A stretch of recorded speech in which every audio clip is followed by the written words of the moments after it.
In my view, the Data Use and Access Act is one of the most dangerous pieces of legislation for UK citizens in recent memory, even more than the others that we've just done. And it came into force in June with barely a murmur. And it's so dangerous because it lays the groundwork for even more digital control. It expands financial monitoring, digital identity systems, and AI-driven decision-making. Yeah, that sounds really good. And so on the surface, it was sold to MPs and to the Lords as a tidy admin update, to improve data sharing between government departments and efficiency. But buried in the technical language is a framework that could be used to track and restrict and control citizens in ways we've never seen before in the UK.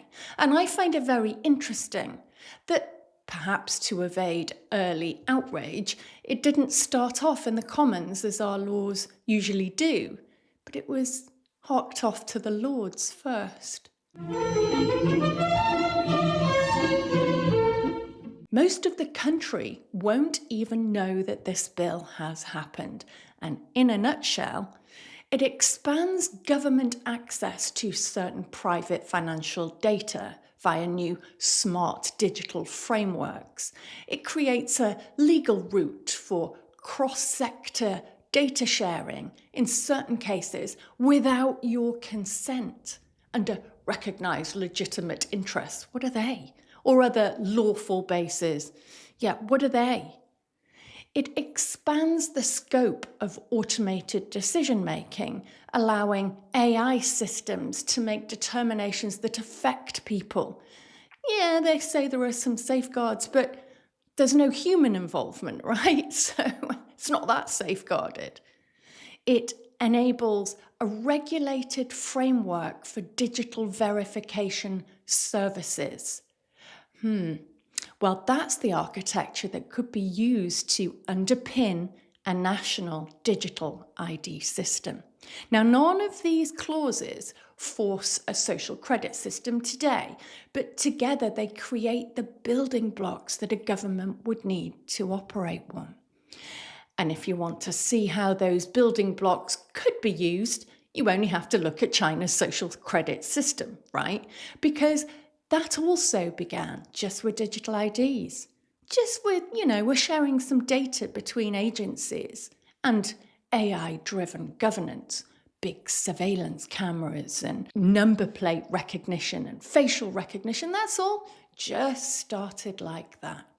And over time, it's become a mechanism to reward good behaviour of citizens, punish bad behaviour of citizens, according to that government, in ways that control access to education, travel, loans, even the internet. So China's model didn't arrive fully formed. It was built step by step, often under the banner of efficiency and security or financial inclusion. Sound familiar? Because to me it sounds like the UN's dream. Something that Tony Blair would aspire to in order to counteract populism. Yeah, he said that recently. Digital ID will make our interactions with each other and with the state faster, cheaper, and more reliable. It will allow us to judge who has a right to be in our country and who doesn't. Facial recognition can now spot suspects in real time from live video, tracking organized criminals at borders, in public spaces, even helping find missing people. AI will go even further, spotting crime patterns, guiding patrols, and streamlining decisions. If we can seize this opportunity, we can build a government that is smarter, leaner, and more responsive to people's needs. And now is the time to embrace it. And international bodies have been clear about their direction of travel. Yes, Tony has stated the way it can counteract illegal migration and populism, there's that word again, through bringing in digital ID. And the World Economic Forum has a framework called Reimagining Digital ID, and that report outlines how national identity schemes can be linked to banking, healthcare and other services. And the UN's Sustainable Development Goals, SDG 16.9, calls for legal identity for all by 2030, with the UN and the World Bank papers framing digital ID as essential for financial inclusion and spying. And you only have to look globally at the digital ID picture to see all wheels moving at the same pace. In the UK, the government has already launched a type of digital ID for government services, picking off all the low-hanging fruit first. You don't have to have it, but if you want to rent somewhere or claim benefits and now even be a director of a company, you have to have digital ID centralised within the government. So none of this is hidden. It's published policy, but it raises the question, who controls this system then when it's in place? And what could it be used for? What are the privacy safeguards for citizens? And could the overreach happen under this government? Under the next government you vote for. Because once identity, finance and access to services are all tied together, controlled by one switch, then you have lost control. If these systems are expanded or combined with other laws, it becomes very easy to enforce societal or political compliance through financial pressure. So you want to attend a protest against government policy? Ooh, your account could be flagged as suspicious. You make an unapproved purchase? Then you might face restrictions. Future climate regulations, well, your fuel or your travel options can be limited all through that data. And whilst it might begin as voluntary, because, make your life easier, that voluntary is only until you can't function without complying, and you can't run your business or access the internet. So even without a single free speech clause in this act, the link is obvious. If your verified ID is tied to your online presence, then every post, donation or purchase becomes traceable. And that means people will self-censor. Ooh, I wonder if they'd thought of that. Not because a law says they must censor themselves. No, we have free speech, right? But because the risk of financial or service exclusion is right there. That's how dissent and criticism is quashed ultimately. Not always by direct censorship, but by this soft creation of a system where the cost of speaking just becomes too high. Now, I'm not claiming there's a master plan here, but it is extremely concerning to me that a lot of recent laws all kind of fit together like jigsaw pieces.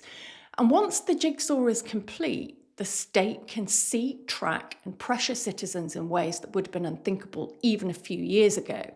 So let's just tally up these new acts, shall we? You've got this Data Use and Access Act for expanded data sharing and digital ID frameworks. You've got the Police, Crime, Sentencing and Courts Act, which is broader police powers over protest, movement and assembly. You've got the Public Order Act, which criminalises certain protest tactics and expands serious disruption prevention orders. Then you've got the Online Safety Act, with powers to demand content removal, restrict speech, push ID verification online. You've got the National Security Act with its increased state surveillance powers and broad new interference offences. You've got the Election Act, which brought in a ministerial control over the Electoral Commission. You've got the Covert Human Intelligence Sources Act, and that authorises certain informants to commit crimes. Is your WhatsApp group being infiltrated?